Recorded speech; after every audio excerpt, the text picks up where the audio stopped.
Hi YouTube, this is Andy from All Things Mini with halogen lights over there blinding the hell out of me at the moment. The time is a ridiculous 1:45 in the morning. The other night my wife's grandmother was rushed into hospital and basically well, needless to say, we didn't get to sleep that night until about 4 o'clock in the morning, and this is what happens when you have one very late night. I mean, I'm normally quite late sleeping anyway, but that's neither here nor there. Today we're going to be discussing about Vallejo versus Citadel. Now, basically, on the night in question, as I was discussing, I had a rather major issue. Now hopefully around about here you are seeing some photos of this model here. Now these are my Dark Vengeance, what would they be called again? I say this. Dark Angels from Dark Vengeance. It's this old business is getting worse. And I was doing his, as you can see from the photos, I was doing his cloak. Now this was something that I ended up with. I wanted a nice funky sort of pattern for his back and what else have you.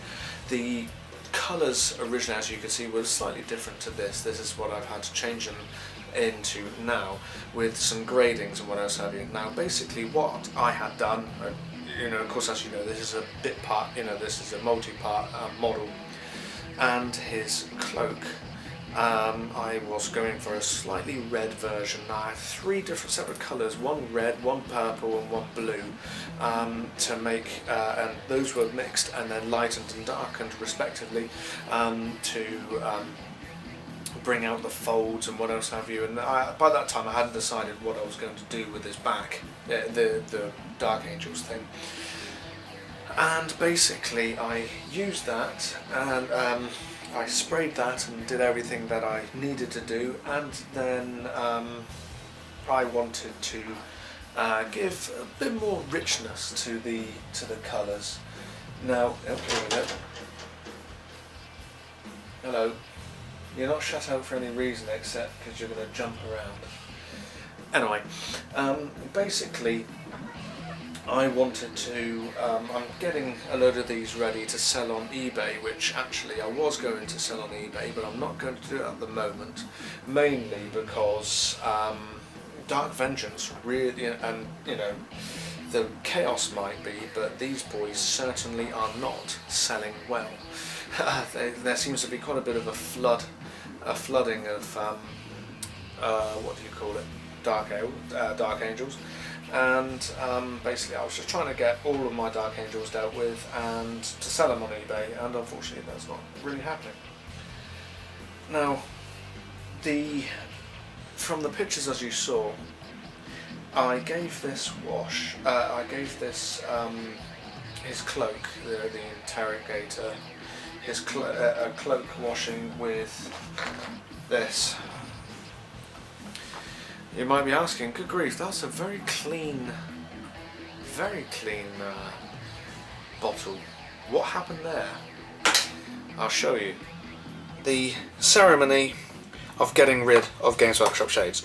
Now, I made the decision a little while back to get rid of Citadel paints in general, because they were becoming a bit of a pain in the backside. I just got a whole load of Vallejo and I was very happy with Vallejo and not with Citadel. Number 1. Number 2. And known oil, last but not least, number 3. I will use the pots.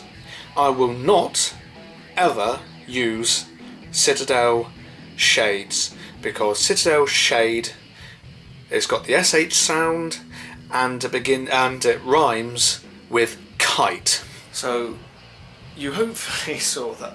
That was about 2:30 in the morning, something like that, on Friday just gone. And basically, yes, I just reached the end of my tether. You know, I mean, of course I was very tired at the time, like I am now. but I've just reached the end of my tether, and this is my sort of video response on why I purposefully moved over to Vallejo. Now, it's not because you get a lot of people that professional painters or people that paint for Golden Demon use these a lot. I mean, you get a lot of people that will swear blindly by this, and then you get a lot of people that will swear blindly by this. It depends on what you get on with, which one you should choose. Now, there are several things, and as you can see, I've actually been using this, and as you can see straight away, it really does annoy me with Games Workshop. Their lids are made to, you think they're closed, but you have to give them a really good close. Now, there's my local gaming store, not GW, but it's an independent. Basically, the lady who runs that, she said actually there must be a reason why they've done that, because if you do that and then you think you've closed it, you've got a gap right in there. Now, although a lot of if we turn this upside down, we're not getting paint seeping out and stuff like that, but it's still not a good proper seal, and there will be a slight air leak in there. She said that she believes that they did it like this because it's you think you've closed it. I mean, that's a bit exaggerated, but you think you've closed it and you leave it to the side. That'll dry out fairly soon because it's an acrylic, and acrylics do dry. I think that also. The other thing that I can't stand about Citadel paints, I mean, we haven't gone to the paint yet. Basically, they're having to always come up with some little idea just to basically do that. Because the old ones I used to get just constantly would just close like that. You open it and it closes immediately, and you always had to open it and then do this and it was an absolute pain in the backside. When Games Workshop bringing out their new paints, people were begging them to bring them out in the sensible paint pot, which is Vallejo. Now, I know one or two people, I don't think, what's her name, Girl Painting gets on well with these, but it makes more than enough sense to have it drop a bottle, because you get a good air, you get a good airlock with this, and also, I mean, if this starts bunging up, you can actually pull that out. Actually, let's do it here, just in case for those of you that don't have it. There you go. You can pull it out. So even if you want to dip your, get more out, you can dip your brush in directly. You can clean that if it gets clogged up, which it very rarely does. You get a lot of paint collection on the outside, but that's to be expected. And you can also measure, 1 drop, 2 drops, 3 drops, whatever. Whereas this, you have to basically go by either pouring it and hoping you'll get enough, a drop, or using something like, a couple of scoops of a paintbrush, that kind of thing. It does annoy me. Also, the coverage of these things, of GW paints, isn't good enough, in my opinion. I've tried using this, and of course you must always water your paints down and stuff like that, unless you're using Vallejo Model Air. I have found that these are just, the paint coverage doesn't match Games Workshop. Now, of course, you're more than welcome to put a comment down below, Andy, you're talking a load of crap and all that kind of thing. I've used GW and did this, only the painter and not the tools. But no, I honestly believe, I've been painting for many years, many years. I've been involved with the hobby far earlier than a lot of people have, and most probably people that are watching this right now. So, I have noticed that their paints have degraded in quality in general from the years gone by. But the biggest thing that really annoys me, and it really gets me, and it's, I'm not going to put one of those I'm done with GW type of videos that you can find on YouTube, because you do get a lot of them. Certainly when it's a price increase and people are then trying to start some revolution, which never amounts to anything. It's the fact that GW, as a company, I think GW are really bad. They are really bad. They don't look after their staff. They take a lot to be granted for their staff, and they basically do stick one up their clientele, except for the fact they do produce fantastic models, and the games aren't bad either. But GW, you know, forgetting all that stuff, as I said, this is not an anti-GW thing, because I'm not anti-GW, but I'll be anti-you, Cat, if you carry on. Basically, what you've got here in my hands, hopefully you can see it without him bugging you. What you have here is a fantastic product. Absolutely fantastic. GW brought out their washes, and their washes are nothing but brilliant. They stink, they smell very oddly, but they are fantastic. So what did GW do? Like most companies do when they've got a fantastic product, they change it for this. And it's called a shade. Now, they've changed their washes purposefully to shades. Oh, there we go. I thought you were going to be a pain. Come on. Oh, good boy.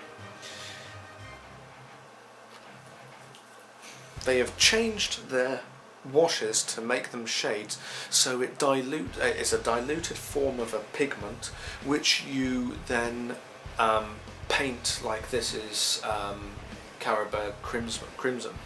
You paint this over a model and it gives an overall hue onto the model. So basically this sort of model here would become, you know, if I want to do that, it would start to tinge red if I was to use this on it.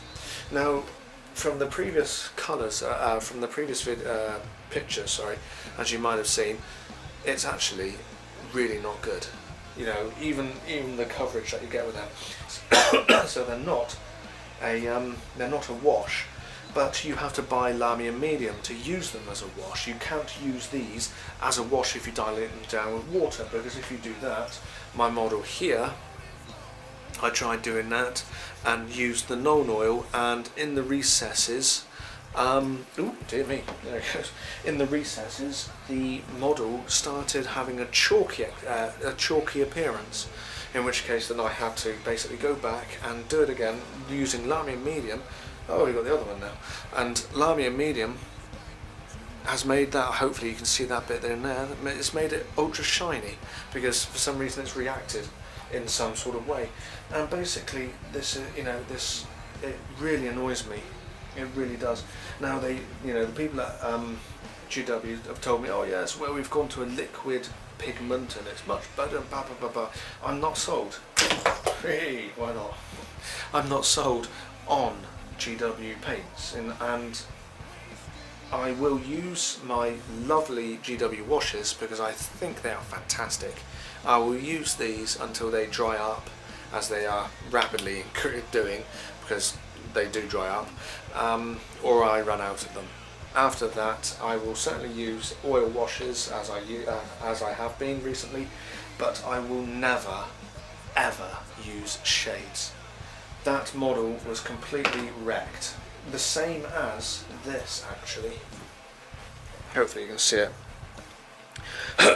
Now, the top part there hasn't been touched. So as you can see, that's the level of, that's slightly, the back hasn't got as much as the front. But this is my Recommencer. And I had taken such a long time on a blending of this model. And the blending, when you want to go for a quick blending, you just put one colour on and then put a lighter colour on and whatever. If you want to take your time over your blending, you will basically, leave enough of the sort of the base colour in your cup, and as you start to blend it, you'll be blending much, highlights of the colour that you're using. So you'll go sort of like, say it's like a muddy blacky brown red or whatever, you will then start lining that up with bits of, with drops of white or whatever, and you just keep on laying that over and make it look nice. And as you can see, there was little bits here and little bits there. Now I decided to use a wash, a shade wash, and no, it wasn't shade wash, sorry, it was Lamia Medium, to try and make my own wash.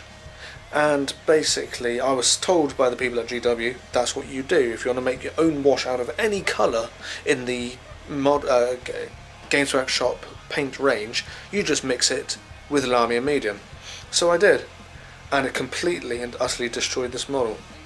Because he's glued into position, it's very difficult now to try and get along and deal with whatever. But yes, that model is now completely ruined, and it's annoying because you put a lot of time and effort into these things, and certainly if you're putting a lot of time and effort into trying to paint something rather nicely for selling on eBay. I mean, as I said, now that's worked out, but in general I wasn't best happy. So there are many pros and cons, and it all depends on which model, which paint you want to use. I bought the whole game colour. That's the one thing that does annoy me, a misspelling of colour. It's the Americanized version, and there should be a U in there if it's going to be English, proper English. But basically, I bought the whole model colour range from eBay. It cost me 100 and something rather pounds, which was cheaper. It's a lot cheaper than these worked out to be sort of £1.40, £1.43 each, including some model airs. Well, I've got model airs on myself, and the model airs are fantastic. Certainly the metallics, the pigment size is far smaller, so it's not glittery at all. It looks absolutely great. So basically, yeah, I've got the whole range of this. I did have a problem with the dark green from my Vallejo. It came out rather sort of sticky and very shiny. It was very odd. But yes, game colour is, Vallejo, in my honest opinion, is definitely the way to go. You can close them up, you can measure out. They're also a lot cheaper, and you get 17 millilitres, whereas with this you get 12 millilitres. Now this was bought for like £1.43, and what else have you? This is £2.30. Makes no, this paint is much better in my opinion, pigment wise and coverage, as opposed to this. It's a bit of a no-brainer. So, rant over. Like if you like, subscribe if you want to. Please put a comment down below if you agree with me. If you don't, then please put a comment down below. Just don't think that I'm some GW hater, that I'm going to start ranting and raving. Yes, I hate Finecast. Yes, I do not like their paints that they're making now. I love their washes, but their models, GW models are still pretty damn good. Let's be honest, even if they are overpriced. But that's for another day's discussion. Right then, people. Catch you later. Oh, I'm gonna throw it all